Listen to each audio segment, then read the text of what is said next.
उससे बड़ी बात नहीं हो सकती। आगे आ जाइए, अगला क्वेश्चन। ये क्वेश्चन जो है ये 10th क्लास के लेवल का है, ये 10th में पढ़ाया जाता है, और मैंने ये सेमीकंडक्टर डिवाइसेस में आपको खूब पढ़ाया था, क्वेश्चन नंबर 62। ठीक है, क्वेश्चन नंबर 62 आपको पढ़ाया गया था। ठीक है, अब मैं आपसे इससे पहले बात कर लेता हूं कि जो आपके तीन तरह की कैटेगरी बनाई है हमने, मेटल, नॉन मेटल और मेटलॉइड्स। ठीक है, ये आपको ध्यान होगा। ठीक है ना, तो इसको थोड़ा सा देख लेते हैं कि क्या है मेटलॉइड पहले, क्योंकि दोबारा भी रिपीट हो सकता है। ठीक है, सिलिकॉन के पीछे पड़ गया टीचर। तो कहता है metalloid can be defined as the chemical element whose physical and chemical properties fall in between the metal and non metal. तो तीसरी कैटेगरी है ये। ठीक है, तीसरी कैटेगरी है मेटलॉइड की, जो बीच में होते हैं। मेटलॉइड में कौन कौन आता है गाइस? मेटलॉइड का ध्यान रखें, क्योंकि सेमीकंडक्टर डिवाइसेस से या सोलर सेल से क्वेश्चन बनता है हर बार, ना भी सकता है। तो बोरोन आ गए, germanium, silicon, antimony, arsenic, tellurium, polonium, ये सबसे ज्यादा यूज मेटलॉइड है। ये नोट करना चाहिए हमें कि all seven of these element can be found regularly periodic table diagonal region of p block which extend from the boron which is placed on the upper left and ansitine which is placed on the right.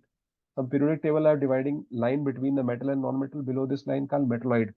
तो ये तो आपको आ गया कि metalloid कौन कौन होते हैं। तो आप देख सकते हैं बड़े सुंदर डायग्राम में हमने इस चीज को दिखाया कि मेटलॉइड जो है ये जा रहे हैं आपके साथ। मेटलाइट जो है बोरोन है, सिलिकॉन है, इस तरह से जा रहे हैं। तो बोरोन हुआ, सिलिकॉन हुआ, जर्मेनियम हुआ, तो ग्रुप 13 से बोरोन है, ग्रुप 14 से सिलिकॉन और जर्मेनियम है, ग्रुप 15 से आर्सेनिक और एंटीमनी है, ग्रुप 16 से टेल्यूरियम और पोलोनियम।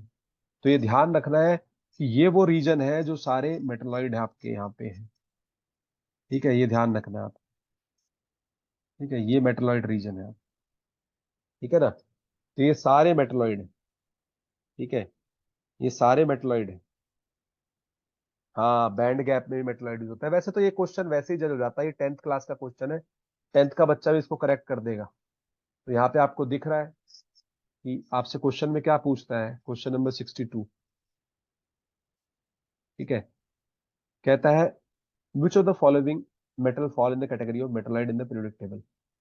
तो भाई सीधी सी बात है, मुझे दिख रहा है कि सिलिकॉन है मेरा साथी, सिलिकॉन इज द मेटलॉइड।